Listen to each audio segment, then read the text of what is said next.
Shalom, shalom a todos que están mirando. Le habla David Moshe Otero de los Caminos de Israel en estas series que hemos iniciado sobre el Talmud.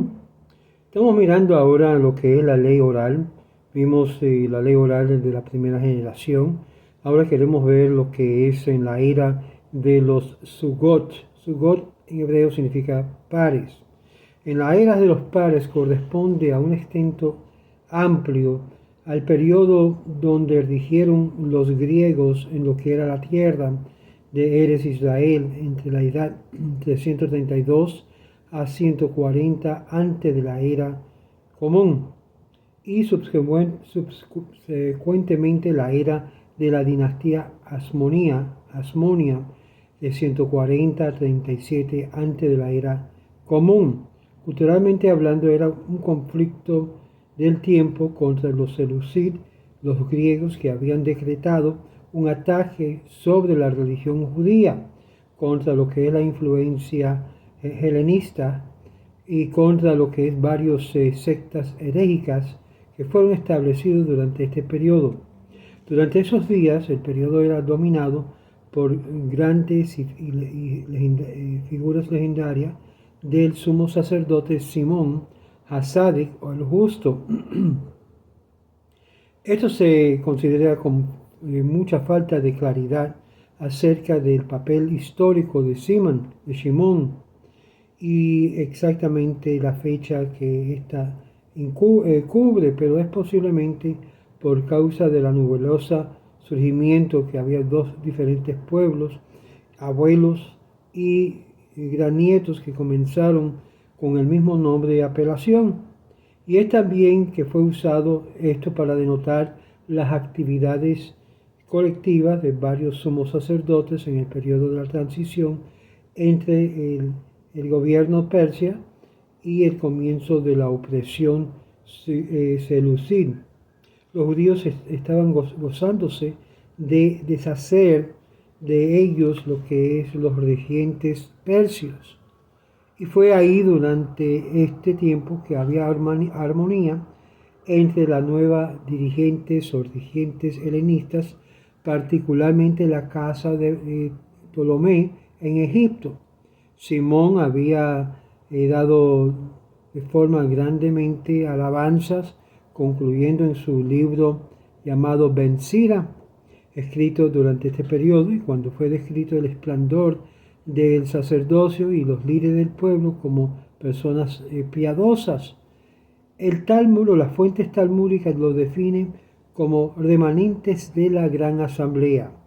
Muchas de las leyendas se vuelven acerca de personalidades como esta, que da una indicación de la conciencia del hecho de la época de la historia judía que estaba ya viniendo a cerrarse. En este tiempo también surgió una nueva era, la cual los sabios eran conocidos por el uso por el nombre identificado en la base de sus dictas o dictámenes y regimientos.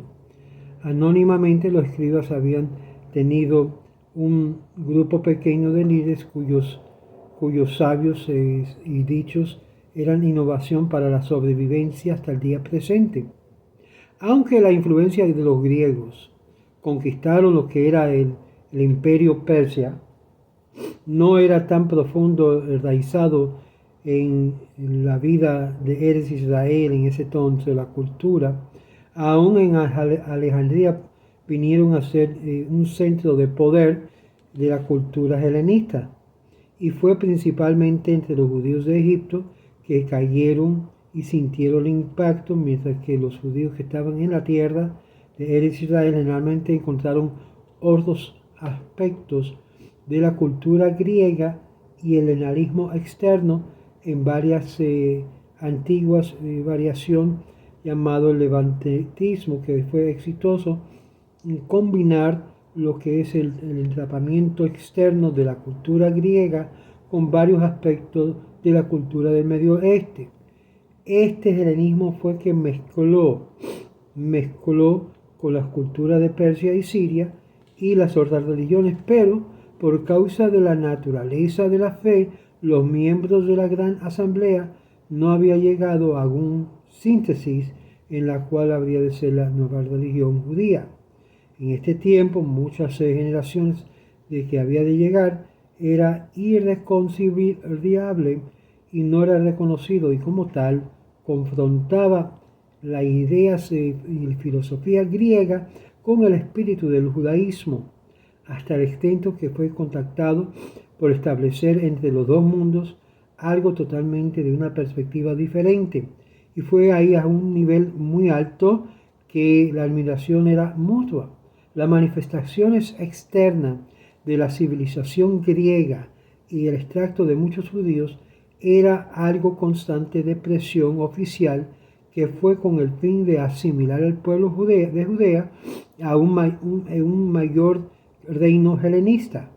En particular eran los miembros más prósperos de la estrata judía o judea que tenía la tendencia de favorecer lo que es este sincretismo religioso entre ambos. Y era la tendencia de tratar de mantener un balance que estaba emergiendo las sectas religiosas entre las fuentes griegas judeas como las fuentes del hasidismo o aquellos que se llamaban Hasid del primer siglo. Para que ustedes sepan, aquellos que han estudiado mucho lo que es el mundo cristiano y lo que es mucha de su doctrina, de aquí surge muchas de las doctrinas que aún el mundo hasídico en la actualidad tiene, que proviene de esta fuente, esta mezcla que leemos. No hay nada nuevo debajo del sol, como dijo el rey Salomón. Los líderes espirituales de esta minoría eran eruditos, discípulos y heredores de los miembros de la gran asamblea, y los regentes de Seleucid exercitaban mayor influencia con poderes políticos que ya llegó a alcanzar a un nivel que tuvieron que tener decretos de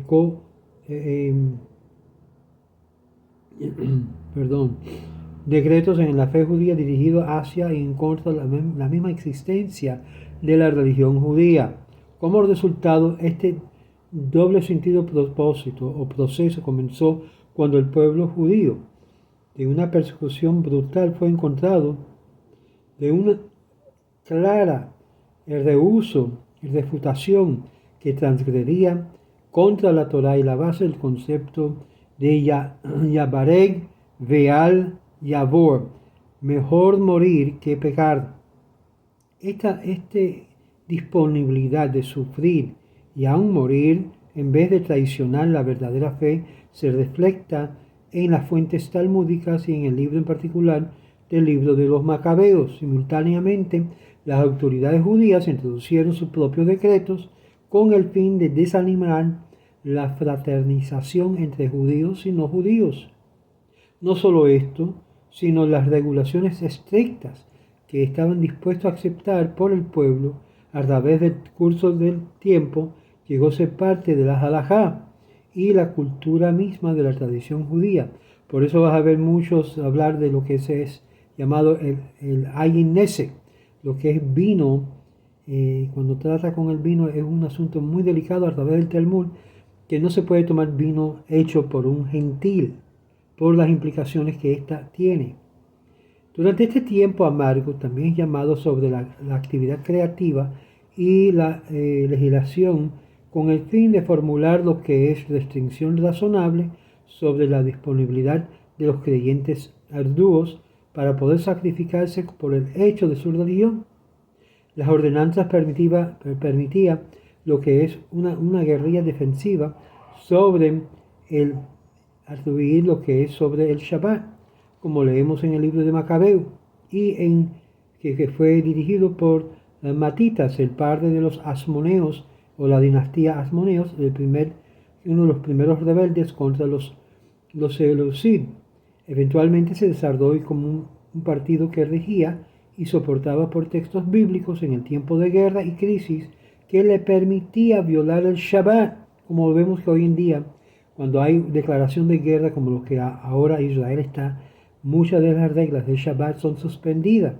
Similarmente, la definición y el enactamiento para añadir sobre los siglos esta necesidad surgió en tiempos turbulentos.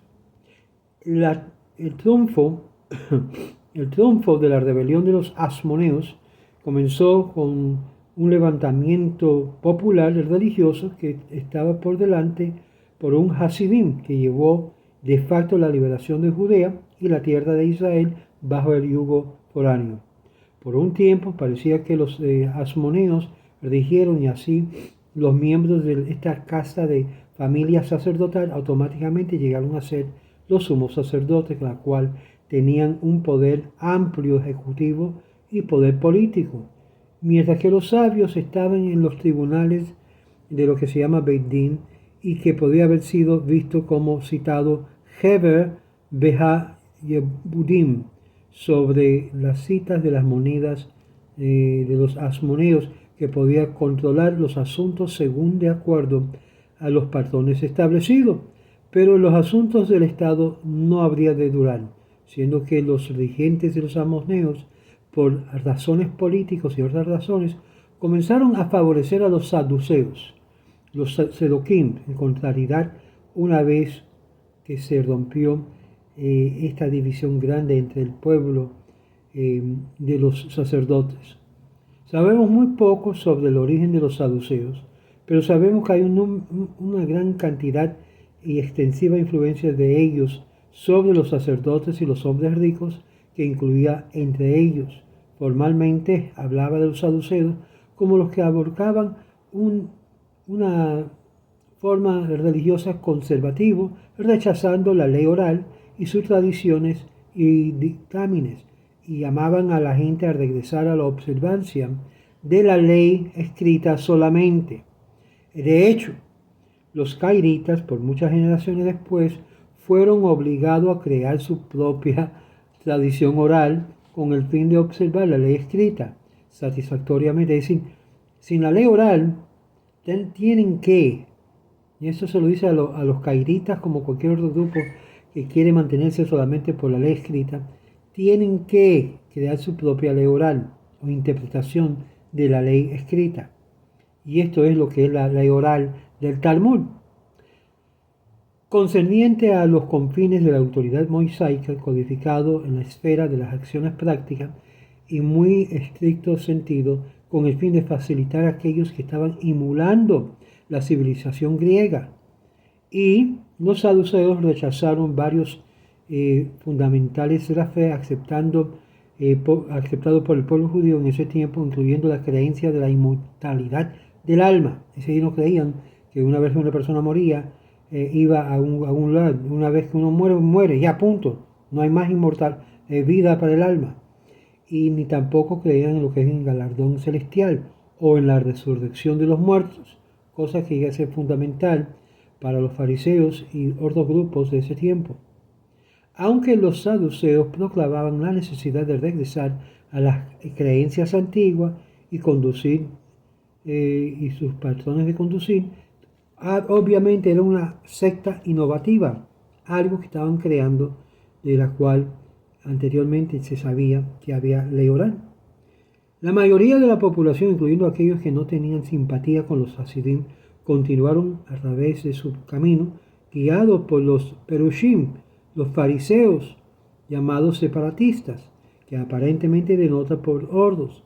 Los asmoneos en sí fueron galardonados a sí mismos por el título de la monarquía. Recuérdense que fue aquí donde el poderío de la monarquía de la casa de David se le fue arrancado por los asmoneos. Y esto fue aparte de los resentimientos de los fariseos, sus cabecillas del Sanedrín, porque vieron que estaban aumentando la actividad política y atraído a los saduceos, cuyos pensamientos era contrario a los fariseos. Consecuentemente, en la relación entre la monarquía y la cabeza del Sanedrín estaban ya exacerbados. En los días de Alejandro Yanai, la situación se deterioró de una guerra clara entre lo que es la monarquía y los hasidim y los mercenarios de Alejandro, que eran factores foráneos que intervinieron. Las informaciones de estos líderes de las edades es muy poca, y entre entre las instituciones espirituales. Los Sanhedrin era la cabecilla por Sugot, por pares de sabios, a quien uno sirvió como nazi, mientras que el otro sirvió como su vicepresidente o diputado, como era el Ab Beidin, la cabeza de la corte tribunal. No había forma de acertar exactamente la significancia de estos pares, quienes aparentemente representaban dos escuelas legislativas de pensamiento, pero varios métodos que aún abordaban en tal asunto en común, con la excepción de ciertos máximos y reglas generales. No tenemos información solamente sobre esto. Las únicas personalidades conocidas a nosotros en este periodo era un tal nazi que se llamaba Shimon ben Sheta, que vivió durante el reino de Alejandro Yanai. Simón, el hermano de Alejandro, el esposo de Alejandro, y por lo tanto se gozó de un estatus eminente y cierta inmunidad de las acciones del rey. Aún el hecho de que era el más oponente vocero de los saduceos, y era que estaba constantemente a la cabecilla con Alejandro y tratando de intentar forzar la monarquía a aceptar la autoridad de este Sanhedrin fracasado, pero contribuía una tensión muy alta entre el pueblo. Después de la muerte de Alejandro Yanai, sin embargo, su viuda Salomé o Shlomoción se rigió en su lugar, y el reinado de ella es descrito en el Talmud como una breve época de oro. Salomé restauró las condiciones que había prevalecido desde el principio de la era Asmoneo, y los asuntos internos religiosos fue controlado por el Sanhedrin y su hermano Simeón para explotar su autoridad con el fin de introducir cambios mucho más vastos. En varias maneras vemos lo que es el discurso muy caluroso de ideologías contrarias que en sí logró sacar a las cabecillas de los saduceos y aquellos que lo apoyaban desde el Sanhedrin. Y de aquí vemos la institución que fue exclusivamente en sus características fariseicas. La erradicación de estos últimos aspectos de idolatría y hechicería emplearon varias medidas para este fin y lograron ganar la aceptancia del principio de regir por la Torá, que es, y se asume que la Torá es la ley y la voluntad de Dios debe ser determinada por el comportar de la nación entera. Su insistencia en la observancia de la ley y su letra estricta involucró que él mismo personalmente había pasado una tragedia que había forzado a él de estar de acuerdo de ejecutar uno de sus hijos sobre cargos totalmente inventados para mantener los principios de la jurisdicción formal, creando lo que es un precedente válido para muchas generaciones por venir. Simón ben Sheta también introdujo ordenanzas y también bien reconocido por la cual alteró textos de la Ketubá, es lo que nosotros llamamos Ketubá, que es el contrato de matrimonio, con el fin de extender derechos a las mujeres y tener estabilidad en la vida familiar. Estas actividades de los pares y la diseminación sistemática de la ley oral transformó los grandes eruditos a líderes del pueblo y que actualmente llegaron a ser autoridades políticas, y el sumo sacerdote de otra mano, Shemaya y Abtalión, quien dirigió el Sanhedrin de la generación después de Shimon ben Sheta, eran de la familia de prosélitos. Ahí es donde vemos que aún los conversos estaban dirigiendo el gran tribunal y eran descendientes de familias prosélitos. Aparentemente la sociedad humilde, de humilde origen.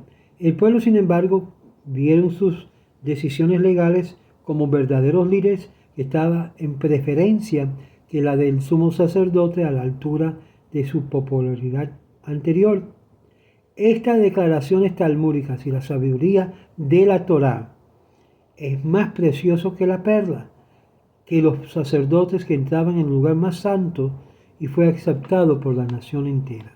Y aquí vemos la introducción de lo que era el segundo periodo del templo y cómo se manejaban los saduquíes y los fariseos.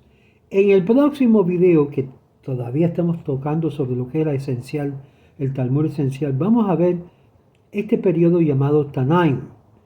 Y vamos a ver por qué los Tanaim tenían una influencia muy grande en el Talmud y quiénes fueron contados como entre los Tanaim. Esto es muy importante comprender y entender su influencia de tradición, aun cuando leemos acerca de la introducción de los Minim, conocidos también como las sectas cristianas dentro del judaísmo, que presentó una amenaza real a la unidad del pueblo judío con doctrinas que eran más bien de nivel helenista. No se lo pierden, estamos continuando cada día este estudio acerca del Talmud. Shalom.